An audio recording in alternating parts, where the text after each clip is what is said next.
Rise from your grave.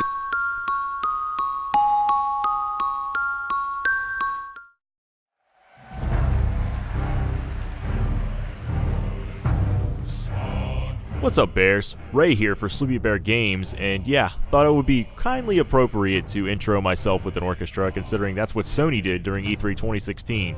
Now, I was looking at this and wondering what the hell was exactly going on, but after a while, it was, BAM! Revealed.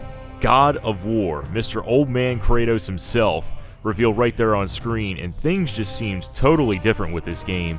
He was a father, and he was following the open world trend that has been sweeping video games as of late, and that was pretty much how you open up a press conference. You come out swinging like BAM, and went into just game after game after game. Sony released a lot of information on upcoming games, including The Last Guardian, which after years of vaporware, we finally have a release date in October. Very close to completion and on its way to being finalized, especially in October. It's almost pretty much gone gold. Horizon Zero Dawn, yeah, this game, the news came out before E3 that it was delayed, but wow, this game looks awesome. And there's even a little bit of a Dragon Age / Mass Effect influence right there with a conversation wheel. But overall, this game actually reminds me of Shadow of Mordor, the way you're exploring in an open world type fantasy area and finding enemies' weaknesses and trying to figure out what exactly each individual, giant robot, dinosaur thingy, what they're weak to. And that's, reminds me a lot of Shadow of Mordor's combat, and I'm pretty excited about this game. So Norman Reedus and Hideo Kojima, their partnership continues despite the fact that Silent Hills was canceled and PT was canceled as well. Not sure what exactly is going on with this trailer. Confused a lot of people, and it's already bringing about conspiracy theories, which is what Hideo Kojima does. It's typical vintage Hideo Kojima, if you would say, and even taking shots at Konami as well throughout the trailer by putting up the words, a Hideo Kojima game, twice. Remember, it was removed from the Metal Gear 5 box art and promotional material. Then we move on to Final Fantasy 15, which they did not have a good E3 in terms of how they were presented on the press conference floor, because if you go back to the Microsoft conference, it just seemed like the guy had no idea how to play the demo that he was supposed to be doing, and it just looked clunky and weird.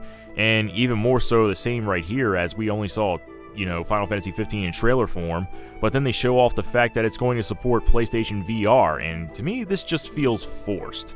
Like, completely forced on as, like, shovelware or something that they're trying to do to just sell it as a cheap gimmick, even though PlayStation VR is not cheap. It was revealed to be about $400, and yeah, it's dropping later on in the fall. I just don't feel as hyped about VR, especially on the Sony side, as a lot of people do, just because Sony has a terrible, terrible track record of not supporting something out of the gates if it doesn't succeed almost instantaneously. We're looking at the PlayStation Vita. I mean, did you even see anything from the PlayStation Vita? Resident Evil 7, I did not even expect this to be a Resident Evil title. It looked more like something out of PT, Silent Hills, Amnesia, and Five Nights at Freddy's. Just that whole first-person horror perspective where you're going through a dark room and just wondering what's going to come around the corner at any second. That just seems to me a return to survival horror roots, and the series return to survival horror roots.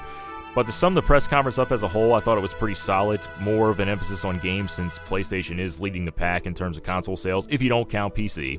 But they're leading the pack in console sales, so they're just putting the emphasis on here's all the games that we have for this console that over 40 million of you have purchased so far. And yeah, this is our appreciation to you for doing that. We're going to reward you with even more games, and considering that last year they were revealing games that were multi-platform on the press conference floor, you were thinking to yourself, well, how many exclusives is PlayStation gonna have? They have a lot of smaller tier titles, a lot of Japanese titles, but now you have AAA titles here that are very exclusive to PlayStation. $400 for the PlayStation VR, as I said, if that thing doesn't take off out of the gate, then it's gonna be a very expensive brick that you just bought right there. So I would recommend holding off on purchasing that until you actually see how this thing is going to go along, because from what they showed, it just seems like a lot of shovelware, a lot of gimmicky stuff, a lot of stuff you saw on the Wii that just seemed like it didn't take advantage of the motion controls and everything else that was happening. I thought Sony did pretty well in this press conference, not as good as last year, because let's just face it, Shenmue 3 and Final Fantasy 7 Remake and the re-reveal of The Last Guardian, those are once-in-a-lifetime events that you just cannot replicate, and I don't think we're going to see as many reaction videos as we did last year.